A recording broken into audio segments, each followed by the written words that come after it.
So, one of the things that I often teach in my extension school courses, and a few of you are going to probably remember this, Laura and Lana and Beth Limas. And that is something that I call the visualization chain. The visualization chain. And to my knowledge, no one has really sort of made an empirical study about the relationship between what we call the visual brain in the occipital lobe in the back of the brain and how visualizing or imagining actually impacts the neuroendocrine processes in the body. So things like the immune system. We know that in meditation, doing deep breathing, doing mindful breathing actually has an impact on what we call the vagus nerve. And this is not a gambling terminology here. It's not something you find in Nevada somewhere.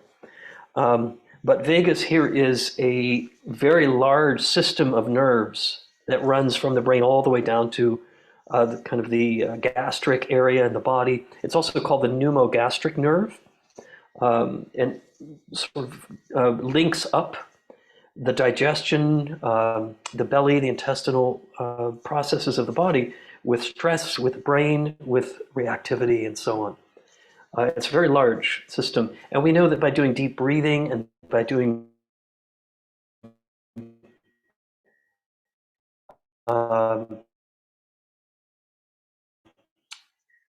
full exhaling, sort of the disposition of the vagus nerve to be quiet, to be settled, and to be relaxed. So there have been a lot of studies done around stress reduction, heart circulatory functions.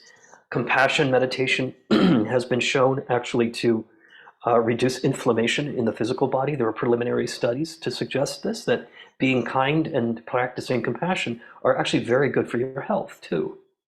Not that that should be the only reason we do it. So all well and good. And we have now sort of a large body of research just collected even in the last 20 years to show the benefits of mindfulness and meditation. And yet, what about specifically visualization? What areas of the brain are activated? How does that impact the body? And so one of the things that I've done some time kind of sitting with and exploring kind of the physiology of this. And what I'm terming sort of the visualization chain is really kind of a psychobiological process based in the processes of what's called the HPA axis. HPA is hypothalamus, pituitary, adrenal. Yeah, and that these three systems form a cause and effect relationship based on what's gathered from the rest of the brain and processed through the hypothalamus. And I have a little diagram here. Let's see if I can pull this up. This is let's try to move this out of the way. So here you can see this very colorful brain. I think whoever this was probably a meditator, because I don't know how you would get a brain to be this multicolored otherwise. But you can see here, the occipital lobe is down here in the back, right?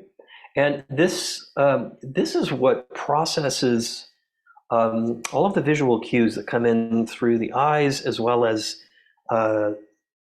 kind of the concepts, the images that form within the brain, also due to imagination.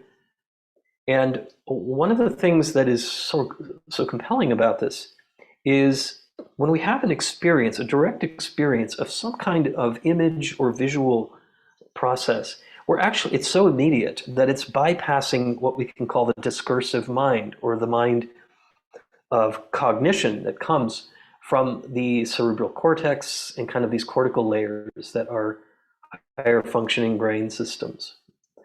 Now here you can see I don't know if you can see my pointer here, but it's pointing here to the hypothalamus, right here in the center of the brain.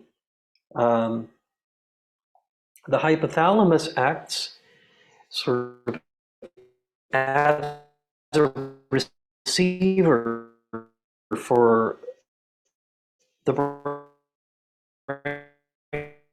brain, the processes of the higher brain function, as well as from the amygdala, what we call the lizard brain as well.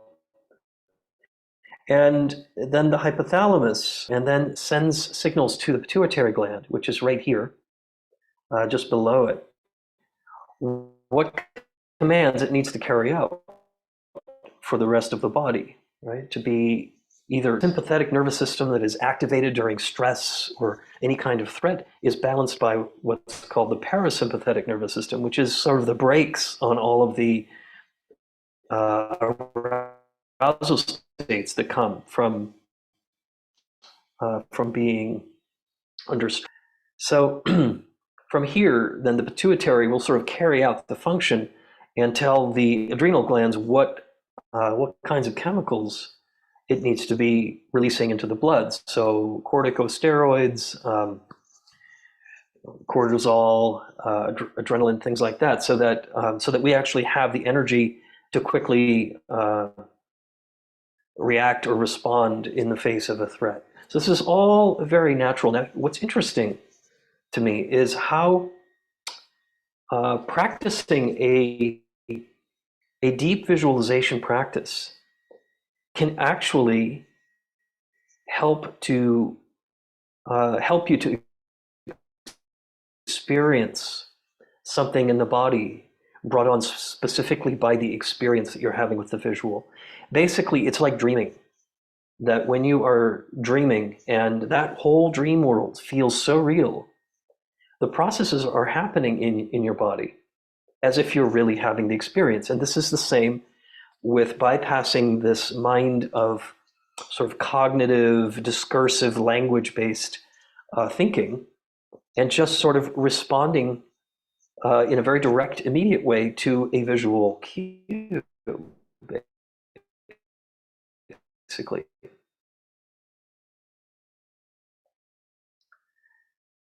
Thing is, so I think you maybe just lost me for a second. My internet connection's not very good tonight, so my apologies. But basically, the point here is that there is a science here that is inconclusive in terms of any kind of empirical conclusions about how visualization does work, and yet we know it does work.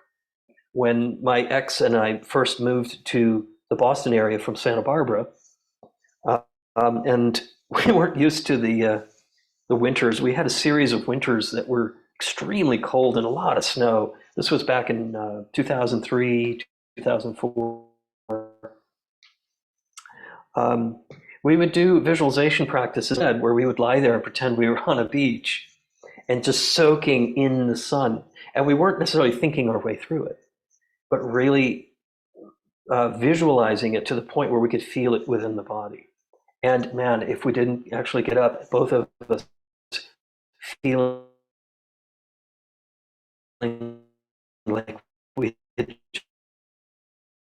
just been lying in the sun. It was dramatic. So that visual brain is conveying an experience that the hypothalamus takes to be an actual experience, and then sort of triggers responses in the rest of the body. I think it's great news. Now, some people have said, oh my gosh, how is this helpful just to know this? Yeah. But why does it matter? All we need to do is do the fine tune. We don't have to know sort of the hypothesis behind all of this. But it is, I think, at the very least, encouraging.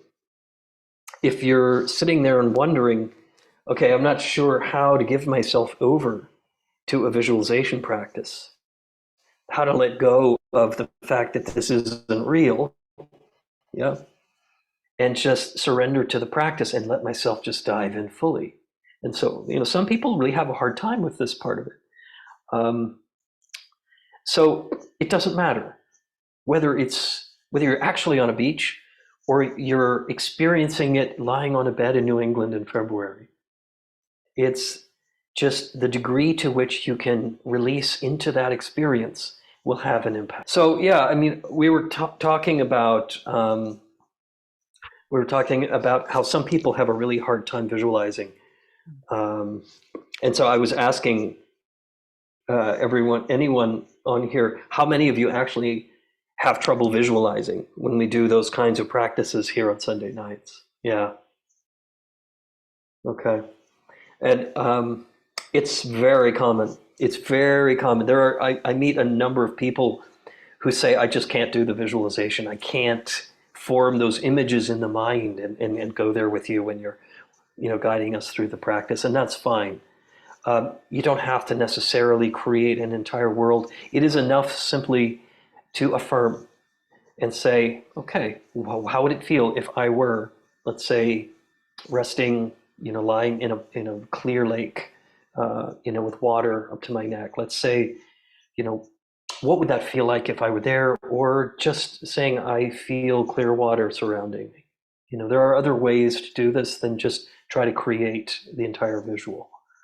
And it can be practiced as well.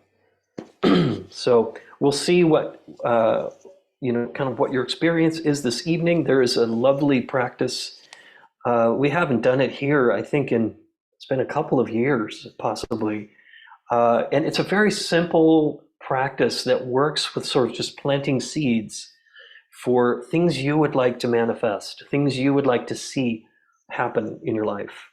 And so this garden meditation, it's something that is taught, I don't know if it's taught in the MBSR training, the mindfulness-based stress reduction. I know it's taught at the Herbert Benson relaxation response, and on the secular world, it's actually very kind of a very soothing, relaxing practice where you basically visualize your own garden. And so what we're going to do is we're going to start off just with some basic mindfulness, breathing, feeling the body, getting in touch with what we can call proprioception, or this sense of being in a body, in a space. I am in a body, I am inhabiting a space, that the physicality of my practice is what anchors me and keeps me stable. And then beginning with all the five senses, walking on a path that opens up into a garden that will be your garden.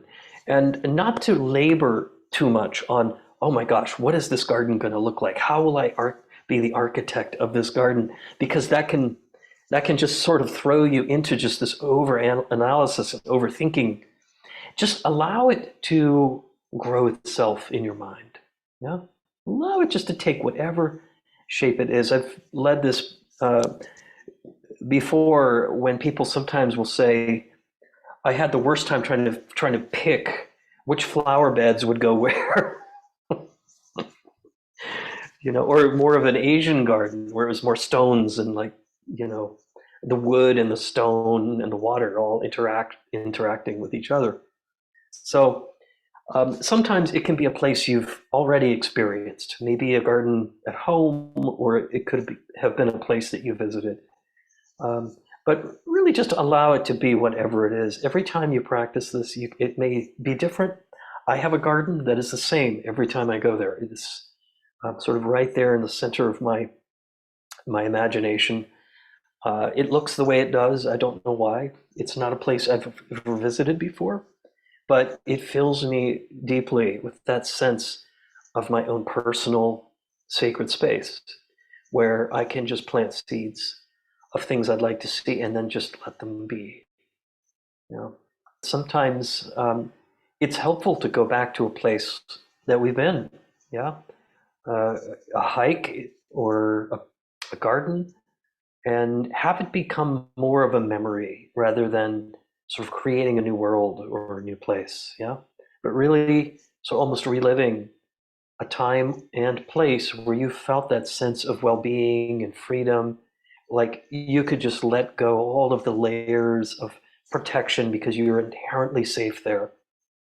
If there's ever been a place like that, and just sort of allow all the senses to be alive in that place again. Yeah, and the chances are that yes, memories will come back, but there may also be a subtlety to new experiences that happen there as you remember it. Almost like, oh, was there an owl hooting there? Owls are, I love owls. um, was there an owl hooting up there? It doesn't matter if it actually happened or not, but the point is that the mind is inherently creative in what it can add. But if it's helpful to start with a place that you know that you've been,